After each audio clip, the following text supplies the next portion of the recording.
Speaker of the House, Mike Johnson, Senator Ben Cardin,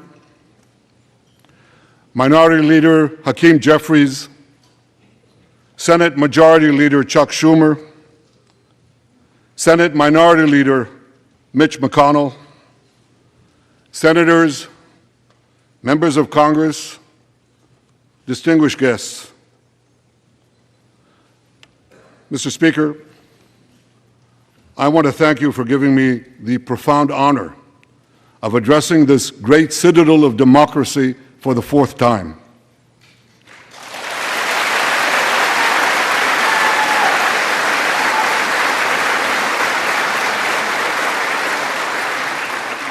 We meet today at a crossroads of history. Our world is in upheaval. In the Middle East, Iran's axis of terror confronts America, Israel, and our Arab friends. This is not a clash of civilizations. It's a clash between barbarism and civilization.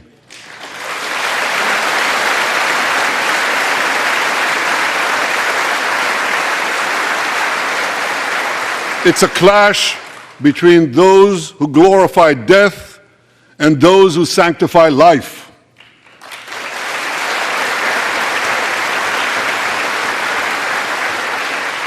For the forces of civilization to triumph, America and Israel must stand together.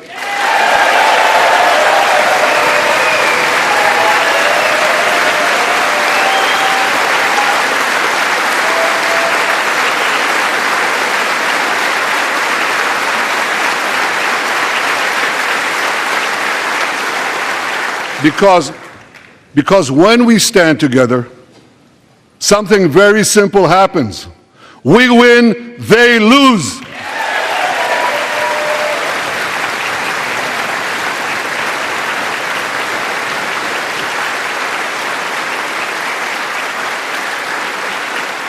And my friends, I came to assure you today of one thing: we will win.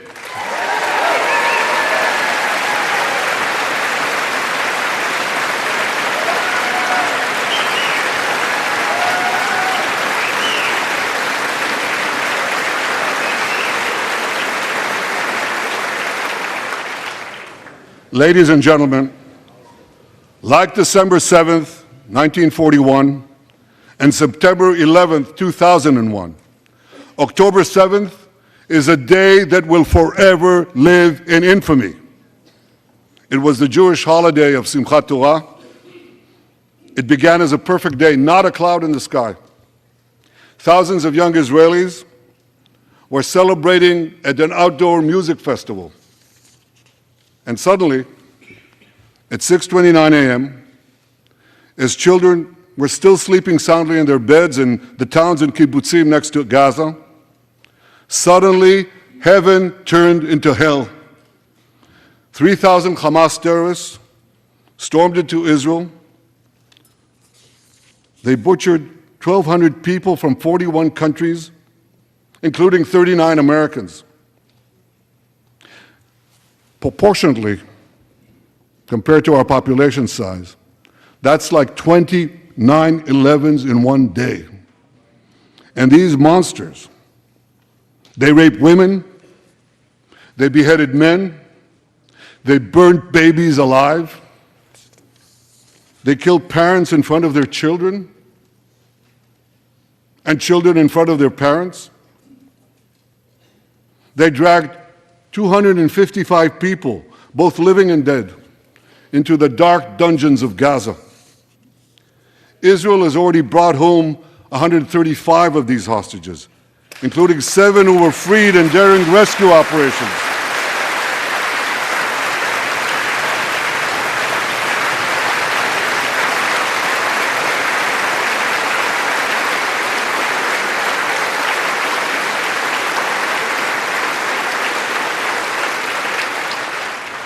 One of those freed hostages, Noor Gamani, is here in the gallery, sitting near my wife, Sarah. On the morning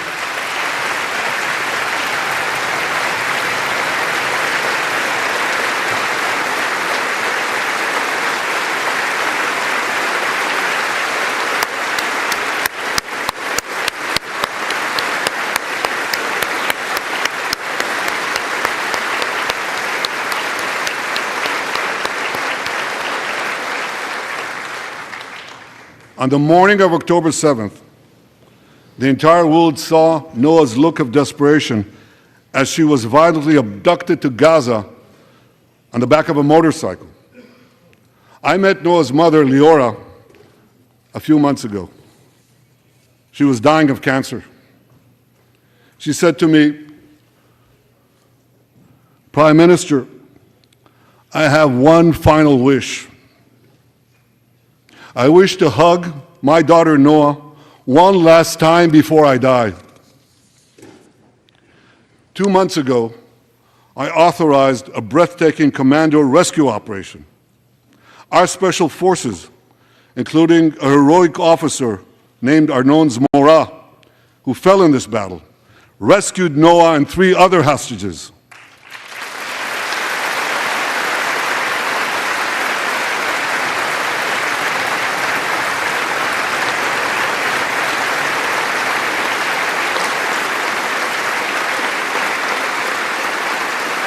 Noah, I think it's one of the most moving things. When Noah was reunited with her mother, Leora, and her mother's last wish came true. Noah, we're so thrilled to have you with us today. Thank you.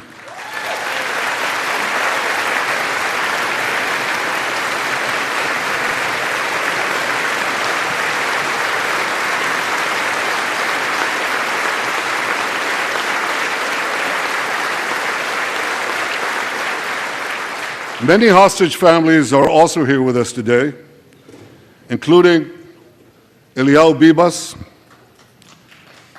Eliyahu Bibas is the grandfather of those 2 beautiful red-headed boys, the Bibas boys, toddlers. And they were taken hostage with their mother and Eliyahu's son. The entire family was taken hostage. 2 beautiful red-haired children taken hostage. What monsters. And with us also is Iris Chaim, whose son Yotam bravely escaped Hamas captivity with 2 other Israelis, and tragically they were killed making their way back to our lines. We have with us also the families of American hostages. They're here.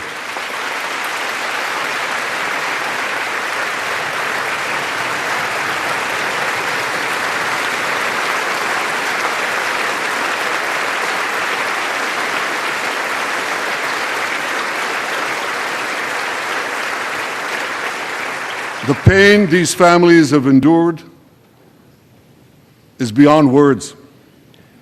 I met with them again yesterday, and I promised them this: I will not rest until all their loved ones are home, all of them.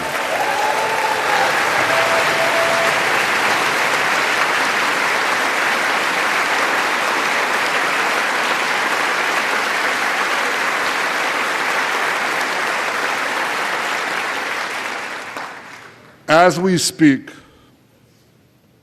we're actively engaged in intensive efforts to secure their release, and I'm confident that these efforts can succeed. Some of them are taking place right now.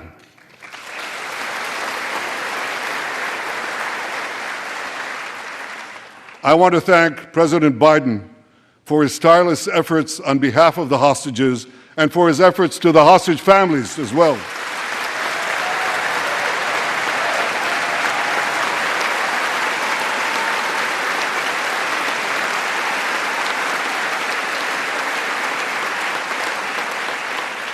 I thank President Biden for his heartfelt support for Israel after the savage attack on October 7th. He rightly called Hamas sheer evil. He dispatched 2 aircraft carriers to the Middle East to deter a wider war. And he came to Israel to stand with us during our darkest hour, a visit that will never be forgotten.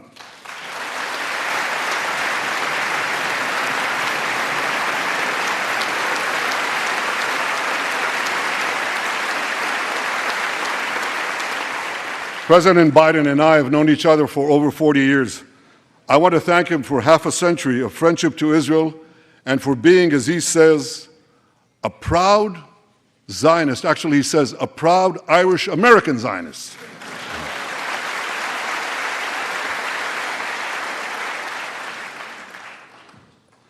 My friends, for more than 9 months, Israel's soldiers have shown boundless courage. With us today,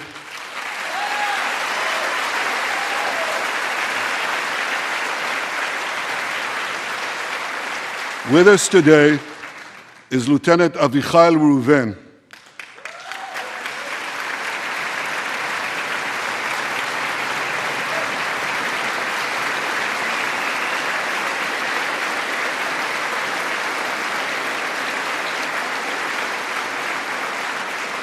Avichai is an officer in the Israeli paratroopers. His family immigrated to Israel from Ethiopia. In the early hours of October 7th, Avichai heard the news of Hamas's bloody rampage. He put on his uniform, grabbed his rifle, but he didn't have a car. So he ran 8 miles to the front lines of Gaza to defend his people.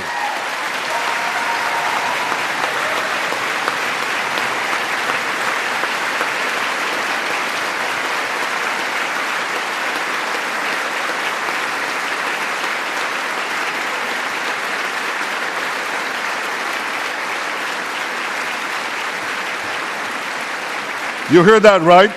He ran 8 miles, came to the front lines, killed many terrorists, and saved many, many lives. Avichai, we all honor your remarkable heroism. Another Israeli is with us here today, and he's stand up right next to Avichai. This is Master Sergeant Ashraf al-Bakhiri.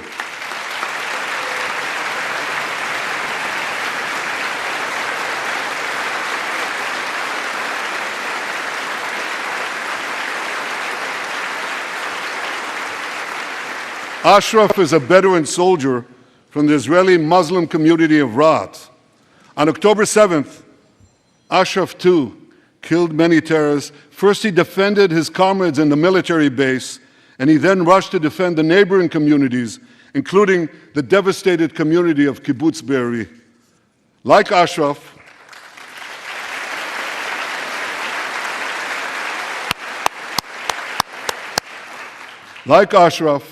the Muslim soldiers of the IDF fought alongside their Jewish, Druze, Christian, and other comrades in arms with tremendous bravery.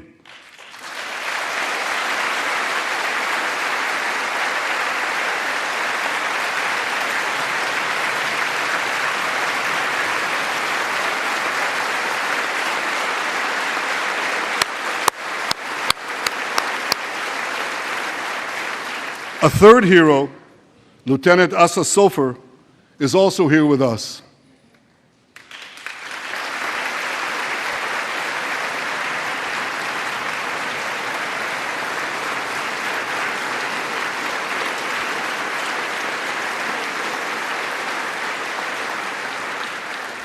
Asa fought as an officer in the Tank Corps, and he was wounded in battle. He was wounded in battle while protecting his fellow soldiers from a grenade. He lost his right arm and the vision in his left eye.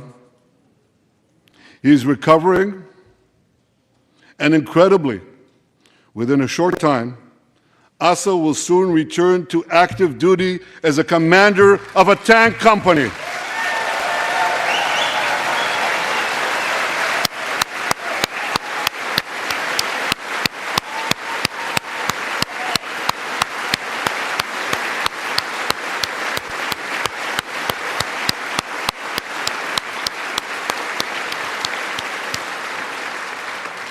I just learned there is a fourth hero here, Lieutenant Jonathan Ben Chamo, who lost a leg in Gaza and continued to fight.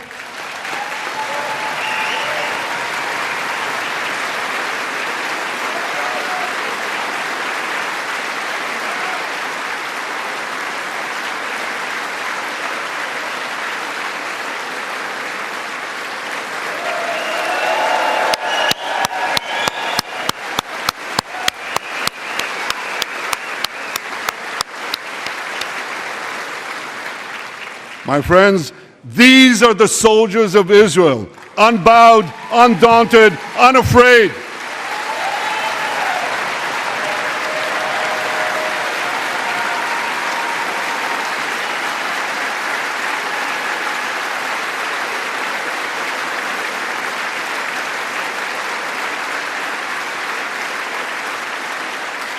As the Bible says, Am kelavi yakum. They shall rise like lions. They have risen like lions. The lions of Judah, the lions of Israel.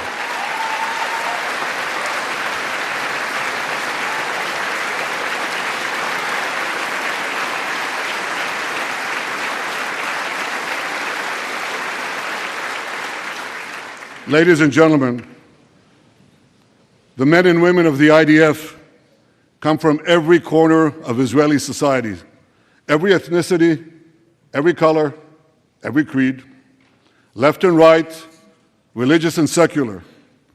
All are imbued with the indomitable spirit of the Maccabees, the legendary Jewish warriors of antiquity. With us today is Yechiel Leiter, the father of one of those Maccabees. Yechiel's father escaped the Holocaust and found refuge in America. As a young man, Yechiel moved to Israel and raised a family of 8 children. He named his eldest son, Moshe, after his late father. Moshe became an exemplary officer in one of our elite commando units. He served with distinction for 2 decades while raising 6 beautiful children of his own. On October 7th, Moshe volunteered to return to combat. 4 weeks later, he was killed when a booby-trapped mine exploded in a tunnel shaft right next to a mosque. At his son's funeral, Yechiel said this: "If the state of Israel had not been established after the Holocaust, the image engraved in our collective memory would have been the photograph of that helpless Jewish boy in the Warsaw Ghetto holding his hands up in the air with Nazi rifles pointed at him.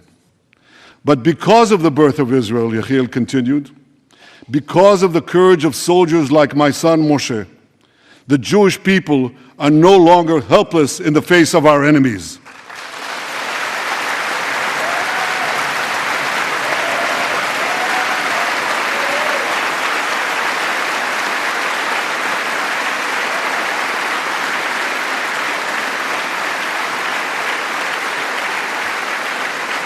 Yechiel, please rise so we can honor your son's sacrifice. And I pledge to you and to all the bereaved families of Israel, some of whom are in this hall today, the sacrifice of your loved ones will not be in vain.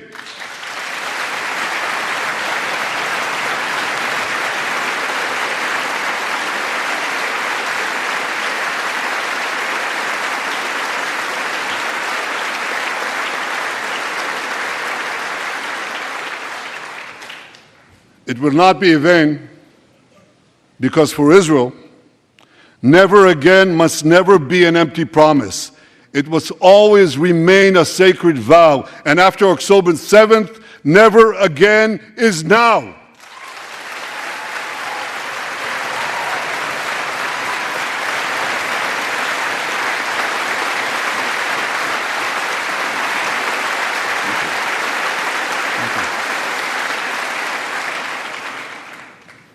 My friends, defeating our brutal enemies requires both courage and clarity. Clarity begins by knowing the difference between good and evil. Yet incredibly, many anti-Israel protesters, many choose to stand with evil. They stand with Hamas. They stand with rapists and murderers. They stand with people who came into the kibbutzim, into a home. The parents hid the children, the 2 babies, in the attic, in a secret attic. They murdered the families, the parents. They find the secret latch to the hidden attic, and then they murder the babies. These protesters stand with them. They should be ashamed of themselves.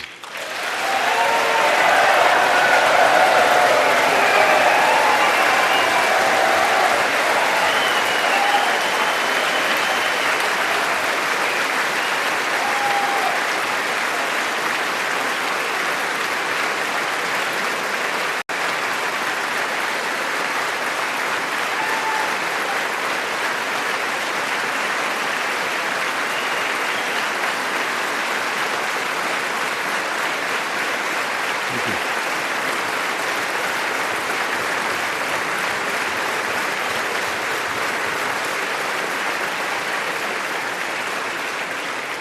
They refuse to make the simple distinction between those who target terrorists and those who target civilians, between the democratic state of Israel and the terrorist thugs of Hamas.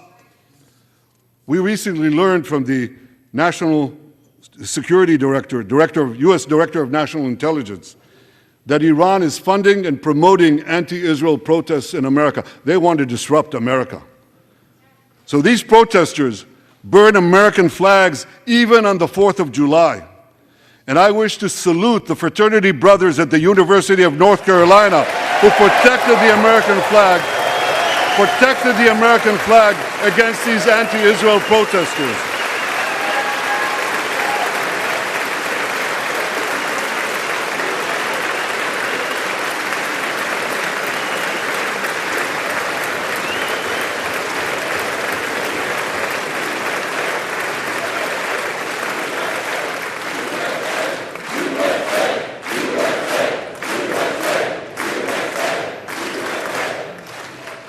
For all we know, Iran is funding the anti-Israel protests that are going on right now outside this building. Not that many, but they're there, and throughout the city. Well, I have a message for these protesters. When the tyrants of Tehran, who hang gays from cranes and murder women for not covering their hair, are praising, promoting, and funding you, you have officially become Iran's useful idiots.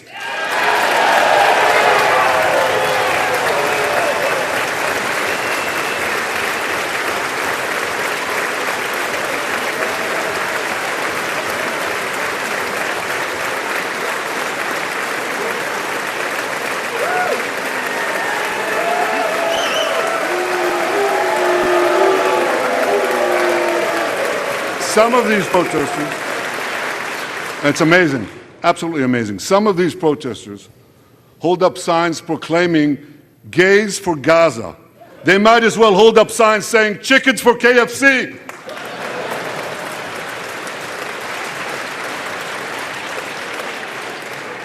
These protesters chant from the river to the sea, but many don't have a clue what river and what sea they're talking about. They not only get an F in geography, they get an F in history. They call Israel a colonialist state.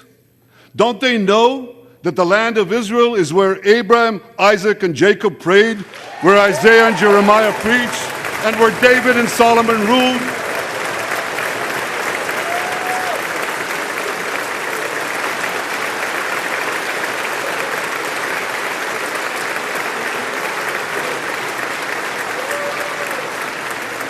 For nearly 4,000 years, the land of Israel has been the homeland of the Jewish people. It's always been our home. It will always be our home.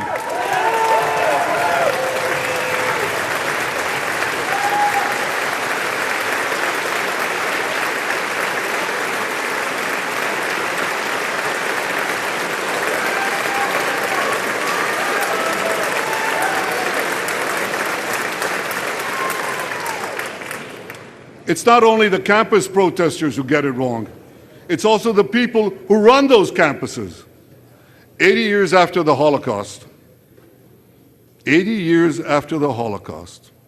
the presidents of Harvard, Penn, and I'm ashamed to say my alma mater, MIT, couldn't bring themselves to condemn the calls for the genocide of Jews. You remember what they said? They said, it depends on the context. Well, let me give these befuddled academics a little context.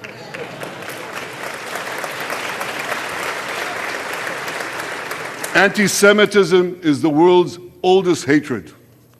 For centuries, the massacre of Jews was always preceded by wild accusations. We were accused of everything from poisoning wells to spreading plagues, to using the blood of slaughtered children to bake Passover matzahs. These preposterous anti-Semitic lies led to persecution, mass murder, and ultimately to history's worst genocide, the Holocaust. Now, just as malicious lies were leveled for centuries at the Jewish people, malicious lies are now being leveled at the Jewish state.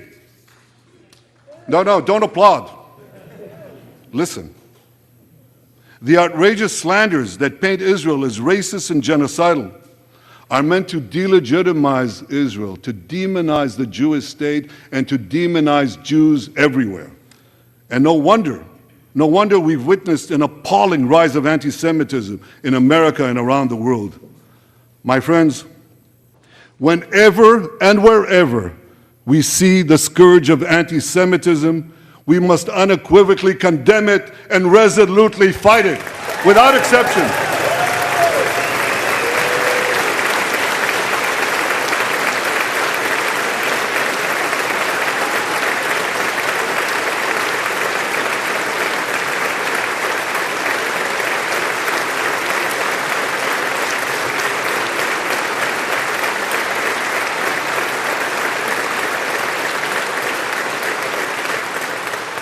And don't be fooled when the blood libels against the Jewish state come from people who wear fancy silk robes and speak in lofty tones about law and justice. Here's a case in point. The prosecutor of the International Criminal Court has shamefully accused Israel of deliberately starving the people of Gaza. This is utter, complete nonsense. It's a complete fabrication.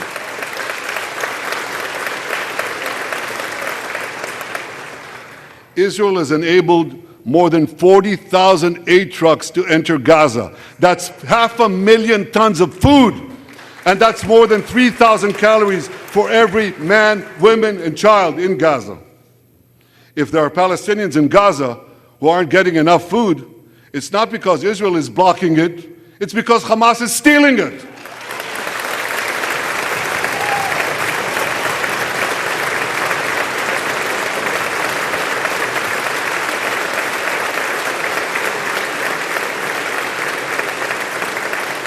So much for that lie, but here's another. The ICC prosecutor accuses Israel of deliberately targeting civilians.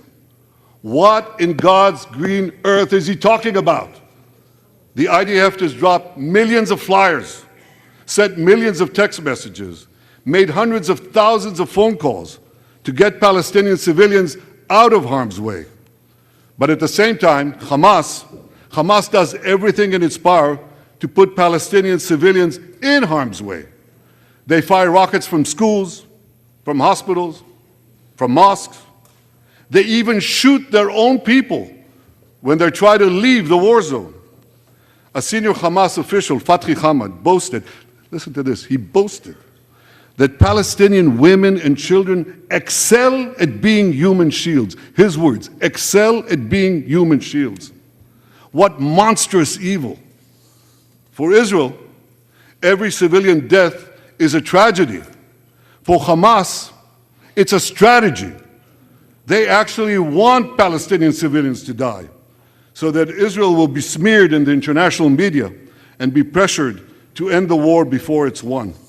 This would enable Hamas to survive another day and, as they vowed, to carry out October 7th again and again and again. Well, I want to assure you, no matter what pressure is brought to bear, I will never allow that to happen.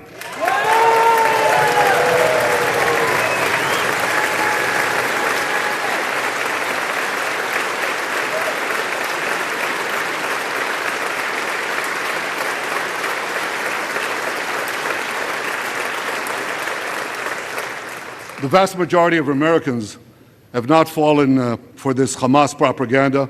They continue to support Israel.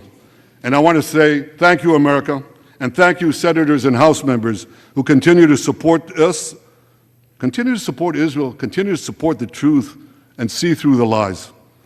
But as for the minority that may have fallen for Hamas's cons job, I suggest you listen to Colonel John Spencer. John Spencer is head of urban warfare studies at West Point. He studied every major urban conflict. I was going to say in modern history. He corrected me, no, in history. Israel, he said, has implemented more precautions to prevent civilian harm than any military in history and beyond what international law requires.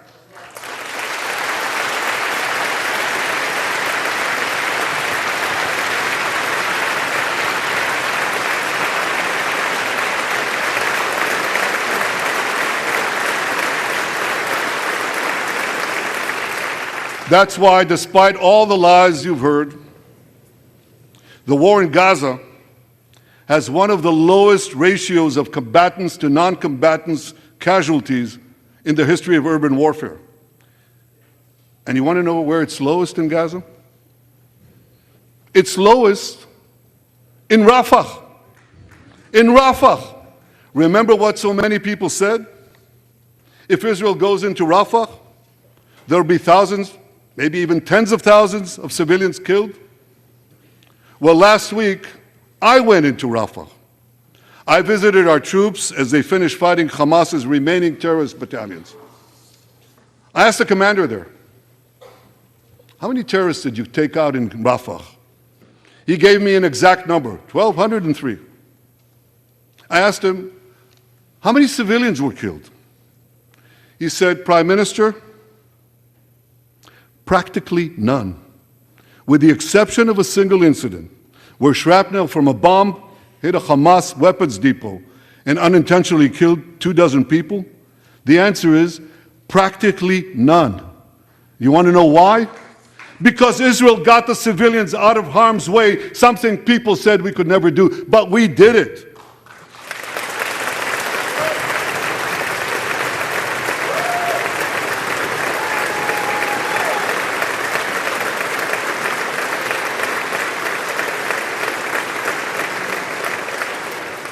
These heroes here today, the heroic soldiers of Israel, should not be condemned for how they're conducting the war in Gaza. They should be commended for it.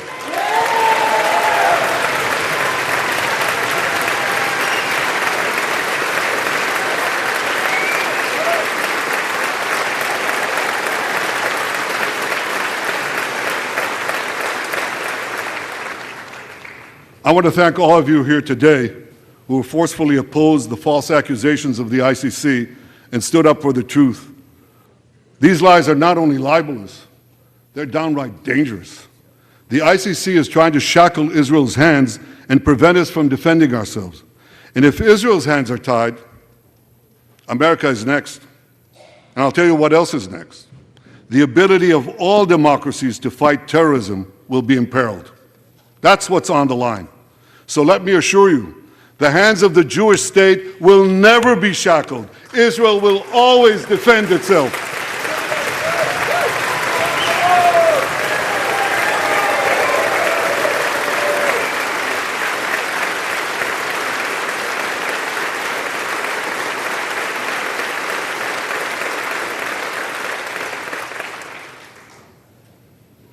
My friends, in the Middle East, Iran is virtually behind all the terrorism, all the turmoil, all the chaos, all the killing. And that should come as no surprise. When he founded the Islamic Republic, Ayatollah Khomeini pledged, "We will export our revolution to the entire world." We will export the Islamic revolution to the entire world. Now ask yourself, which country ultimately stands in the way of Iran's maniacal plans to impose radical Islam on the world? And the answer is clear. It's America, the guardian of Western civilization and the world's greatest power.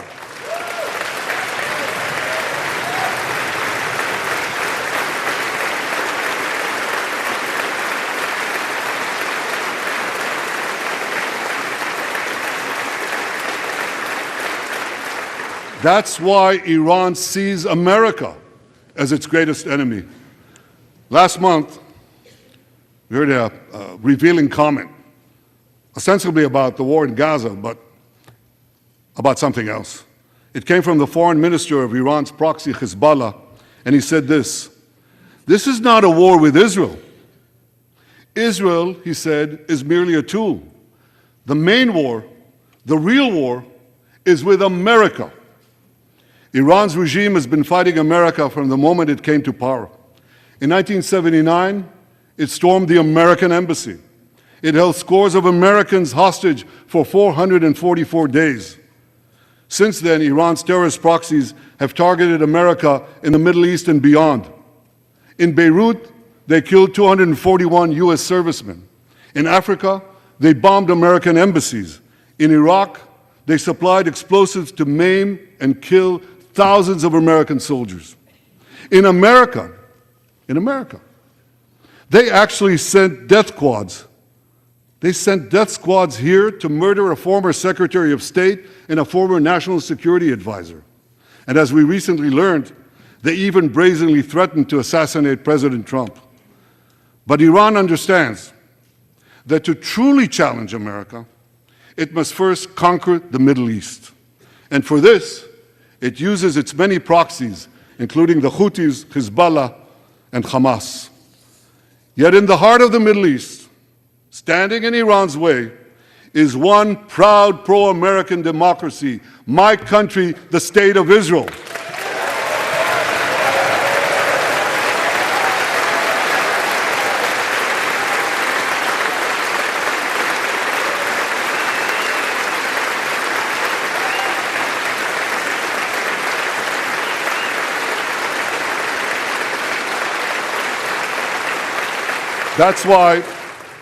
That's why the mobs in Tehran chant death to Israel before they chant death to America.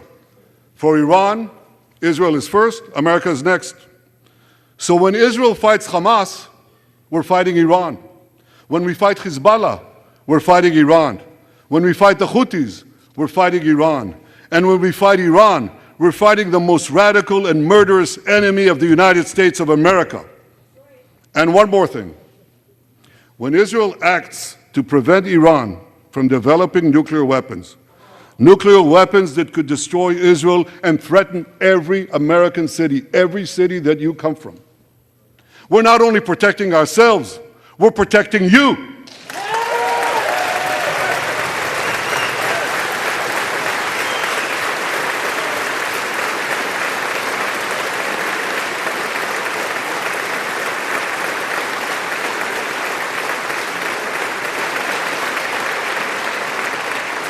My friends, if you remember one thing from the speech, remember this. Our enemies are your enemies. Our fight is your fight. And our victory will be your victory.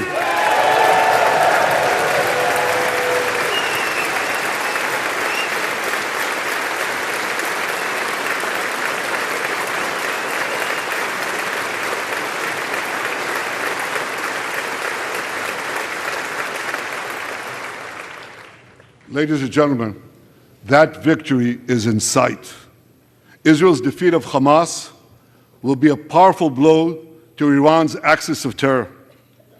Another part of that axis, Hezbollah, attacked Israel on October 8th, a day after the Hamas attack. It has launched thousands of missiles and drones against us. 80,000 of our citizens in northern Israel evacuated their homes, becoming effectively refugees in their own land. We are committed to returning them home. We prefer to achieve this diplomatically. But let me be clear. Israel will do whatever it must do to restore security to our northern border and return our people safely to their homes.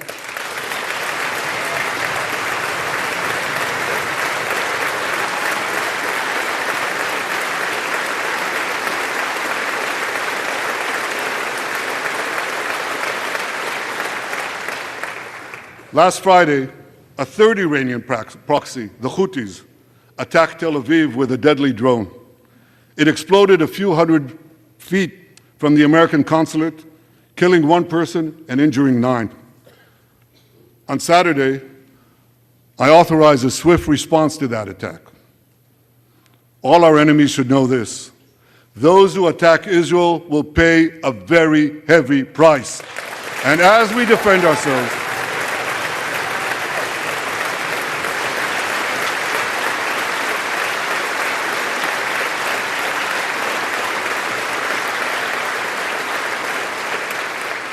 And as we defend ourselves on all fronts, I know that America has our back. And I thank you for it. All sides of the aisle, thank you.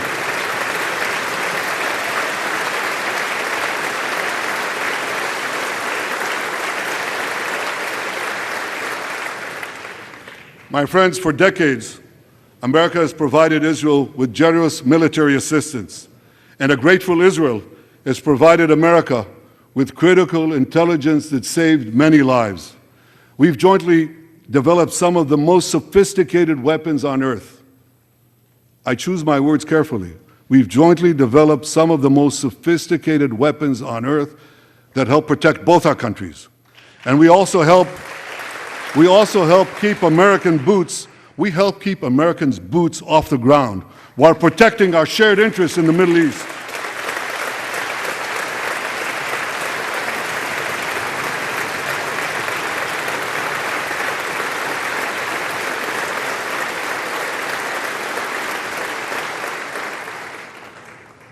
I deeply appreciate America's support, including in this current war.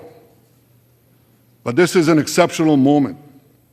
Fast-tracking U.S. military aid can dramatically expedite an end to the war in Gaza and help prevent a broader war in the Middle East. In World War II, as Britain fought on the front lines of civilization, Winston Churchill appealed to Americans with these famous words: "Give us the tools and we'll finish the job." Today, as Israel fights on the front line of civilization, I too appeal to America. Give us the tools faster and we'll finish the job faster.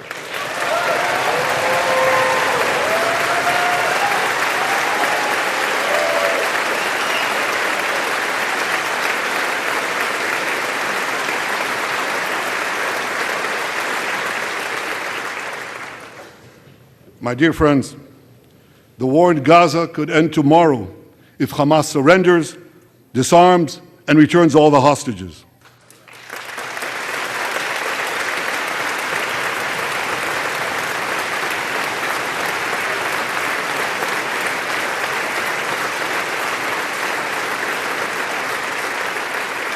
But if they don't, Israel will fight until we destroy Hamas's military capabilities, end its rule in Gaza, and bring all our hostages home.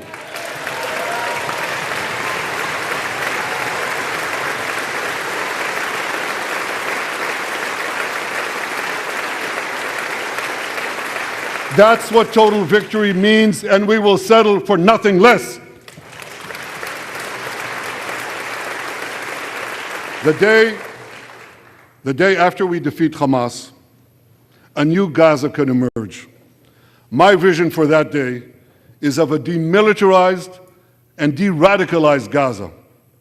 Israel does not seek to resettle Gaza, but for the foreseeable future, we must retain overriding security control there to prevent the resurgence of terror, to ensure that Gaza never again poses a threat to Israel.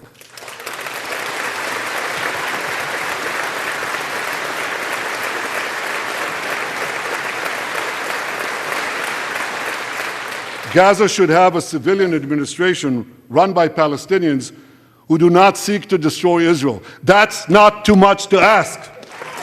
It's a fundamental thing that we have a right to demand and to receive.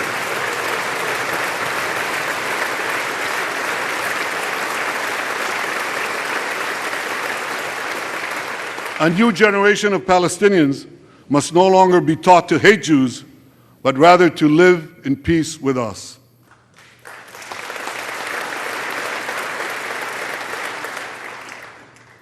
Those twin words, demilitarization and de-radicalization, those two concepts were applied to Germany and Japan after World War II, and that led to decades of peace, prosperity, and security.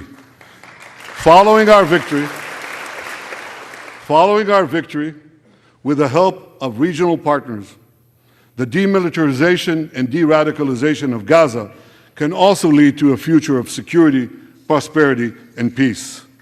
That's my vision for Gaza.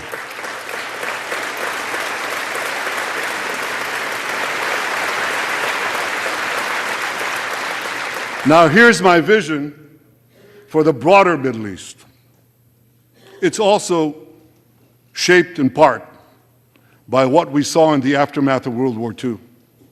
After that war, America forged a security alliance in Europe to counter the growing Soviet threat. Likewise, America and Israel today can forge a security alliance in the Middle East to counter the growing Iranian threat. All countries that are at peace with Israel and all those countries who will make peace with Israel should be invited to join this alliance. We saw a glimpse of that potential alliance on April 14th. Led by the United States, more than half a dozen nations worked alongside Israel to help neutralize hundreds of missiles and drones launched by Iran against us. Thank you, President Biden, for bringing that coalition together.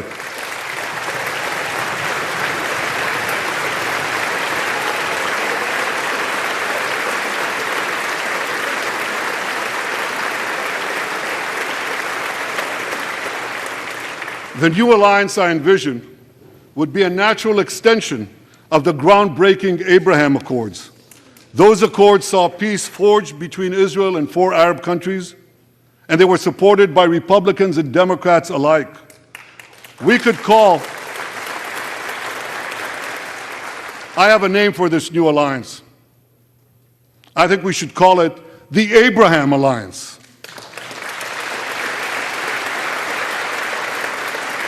I want to thank President Trump for his leadership in brokering the historic Abraham Accords.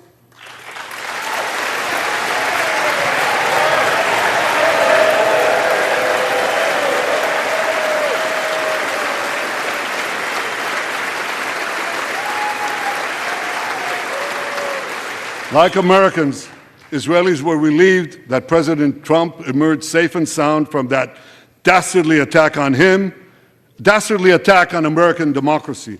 There is no room for political violence in democracies.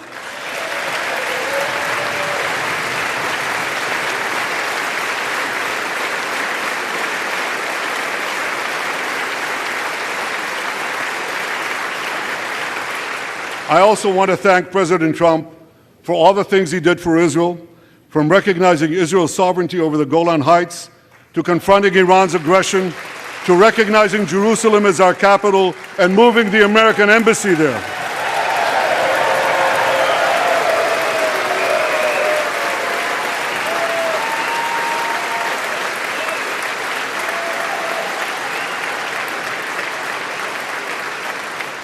That's Jerusalem, our eternal capital, never to be divided again.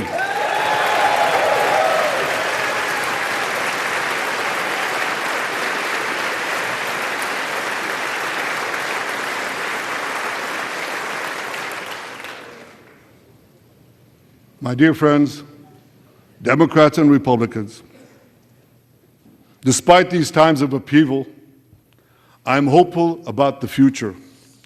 I'm hopeful about Israel because my people, the Jewish people, emerged from the depths of hell, from dispossession and genocide. And against all odds, we restored our sovereignty in our ancient homeland. We built a powerful and vibrant democracy, a democracy that pushes the boundaries of innovation for the betterment of all humanity. I'm hopeful about America because I'm hopeful about Americans. I know how much the people of this country have sacrificed to defend freedom. America will continue to be a force for light and good in a dark and dangerous world.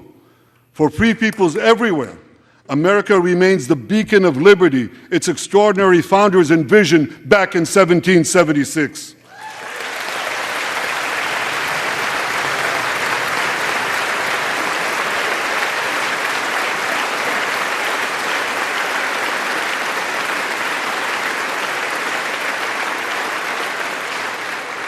Working together, I'm confident that our two nations will vanquish the tyrants and terrorists who threaten us both.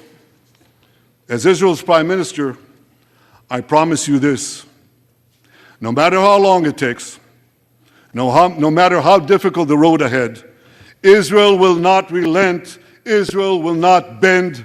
We will defend our land. We will defend our people. We will fight until we achieve victory. Victory over liberty, rather victory of liberty over tyranny, victory of life over death, victory of good over evil. That's our solemn commitment.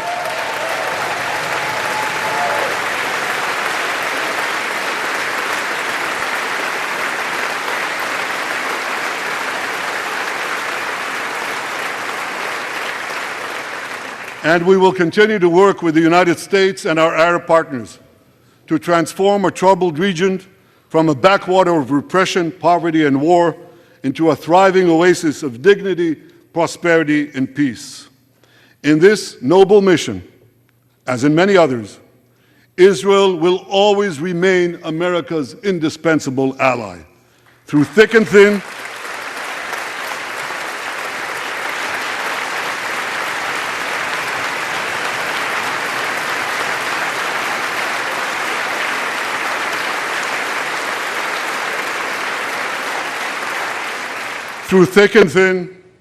in good times and in bad, Israel will always be your loyal friend and your steadfast partner.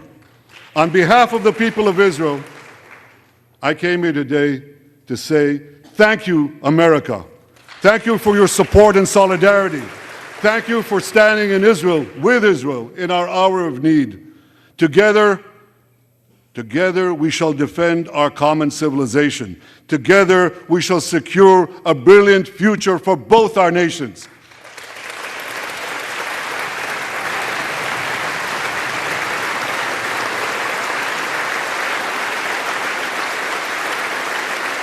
May God bless Israel, may God bless America, and may God bless the great alliance between Israel and America forever.